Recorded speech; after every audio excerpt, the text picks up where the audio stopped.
Je m'appelle Thierry Berthéas, je suis né en 58, donc ça va faire 62 à la fin de l'année, là, normalement. J'ai appris avec plein de gens en fait. Je suis allé picorer chez les uns et chez les autres. Ça fait quand même depuis 1995. La première personne que j'ai rencontrée dans le tournage et qui m'a vraiment donné envie de m'intéresser à ça, c'est Maria Di Prima. À Eguin, évidemment. Voilà, elle avait une petite galerie où elle exposait en fait toutes les pointures en tournage de l'époque. Christophe Nancet, enfin Jean-François Escoulène, Alain Maillan, Jean Do. Voilà, j'en oublie sûrement, mais voilà, c'était vraiment pour moi la première génération de grands tourneurs français, quoi. Alors ici, cette petite pièce me permet de finir les pièces, les restaurer. C'est où je stocke aussi tous mes produits de finition, les peintures, les vernis, enfin voilà.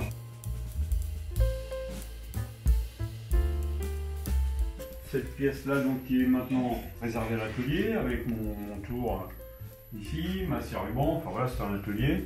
Et puis ici, c'est un petit atelier provisoire qui me sert à faire aussi des finitions. C'est la réalisation de la couleur sur mes petits coffrets. Mon modèle économique jusqu'à 6-7 ans, c'était le lieu où on est actuellement, c'est ma petite boutique qui est dans le prolongement de mon atelier, où j'expose en permanence. Ensuite, j'effectue des salons, un peu dans toute la France, les grands salons connus, Toulouse, Artisat, Grenoble. Après, j'ai fait mes objets, j'ai fait Saint-Leu, tout ce que les tourneurs, les artisans font comme salon. Et puis, depuis 6-7 ans, j'ai été sollicité par Jean-François Escoulène pour animer les stages d'initiation à l'école. Et donc, c'était une découverte pour moi. Je fais une dizaine de semaines à l'école. Et en complément de ça, j'anime aussi des formations. Je n'aime pas dire formateur, parce que je ne me sens pas du tout formateur. Je me sens plutôt, on va dire, intervenant, animateur, voilà. J'anime donc des stages aussi à la Croisée Découverte, en Lorraine. En tout, ça me fait en gros 18-20 semaines. Entre les stages d'initiation, perfectionnement, et les stages plus spécialisés sur mon travail, c'est-à-dire texture et couleur.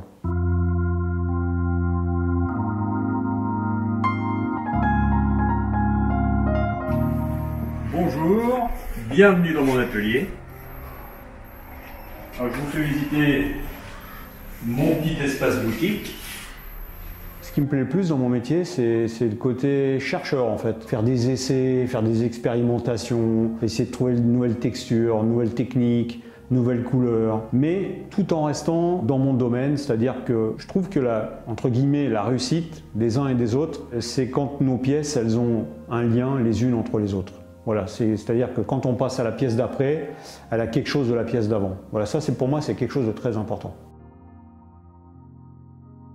J'aime bien tout ce qui est graphique, j'aime bien tout ce qui est couleur, les contrastes de couleurs, les contrastes de la matière. J'ai commencé par le tournage, mais bon, de temps en temps je le quitte un peu, j'y reviens. J'aime bien essayer plein de choses en fait. Voilà. Et puis quand je suis content d'une pièce, je me dis si moi je suis content, j'ai bien trouvé quelqu'un à qui elle va plaire, donc voilà, ça me satisfait. L'Afrique, d'abord je réalise des petites africaines, donc j'aime bien ces formes longilignes, là, très sobres et tout, et puis qui ont de la couleur. Et puis j'aime bien aussi l'Asie, le côté graphique, la précision, le trait, voilà. J'aime bien ces contrastes-là aussi. Alors tout ça fait que ça peut se mélanger à un moment ou à un autre, et puis il en sort ce qui est là. On s'inspire finalement les uns des autres, parce que les gens disent oh là, vous êtes des créateurs, vous êtes des créatifs, vous êtes des artistes. Moi, je ne me sens pas du tout comme ça. Je me sens plutôt aller picorer à gauche, à droite, et puis essayer de... Enfin, en fait, pour moi, la création, c'est... On va picorer partout, on malaxe tout ça, et on le restitue à notre sauce. Voilà. On crée jamais rien, en fait. Tout existe, il suffit de savoir regarder, s'intéresser aux choses, et surtout oser. Voilà, c'est-à-dire ne pas avoir peur de rater une pièce, de faire une pièce moche. Ça arrive, mais justement, les pièces moches, ça valorise les belles, donc du coup, voilà.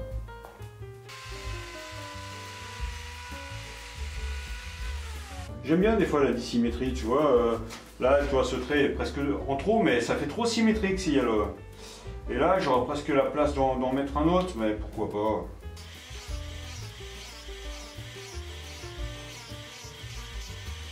Je pourrais aller droit comme ça. Mais quand tu vas droit comme ça, tu es plus sujet à aller manger en face. Alors, quand tu démarres incliné, c'est plus facile à maîtriser. Cette ouverture d'esprit, elle nous est venue des anglo-saxons, grâce notamment à Jean-François Escoulène, qui a quand même emmener le tournage là où il est, parce que c'est lui qui a fait venir quand même tous ces anglo-saxons en France. En fait, moi j'ai fait une formation chez Jean-François avec John Jordan, et c'est lui qui m'a vraiment ouvert l'esprit sur la texture, sur la couleur. Il faut quand même les remercier, ces anglo-saxons qui nous ont emmené ça, parce qu'eux, ils ont une ouverture d'esprit que nous, on n'avait pas forcément. Parce que nous, on est poursuivis en France par notre histoire du meuble, les styles. Le bois, on a une vision assez massive, assez lourde, même visuellement. Alors qu'eux, ils ont emmené vraiment de la légèreté, je trouve, dans la présentation du bois.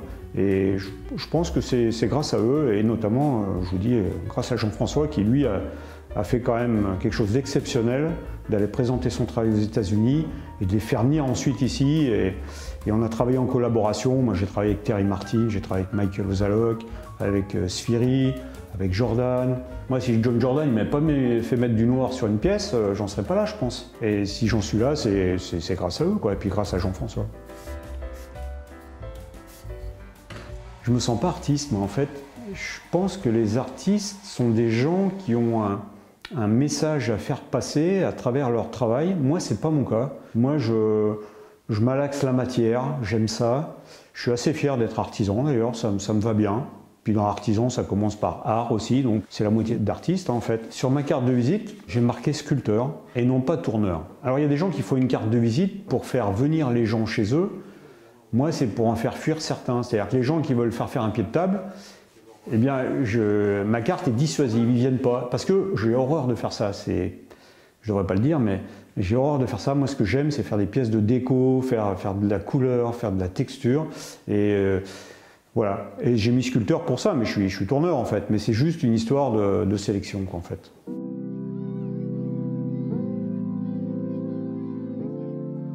Quand on fait ce métier, c'est vraiment un choix de vie, c'est un métier de passion. On sait pertinemment qu'on ne fera pas fortune, au moins financièrement, mais on fera fortune humainement. J'ai déjà des jeunes qui sont venus à l'atelier me demander « ouais, ce métier, bon, ça les intéressait ». Et en fait, de suite, quand ils ont commencé à me poser la question « on peut gagner combien en faisant ça ?»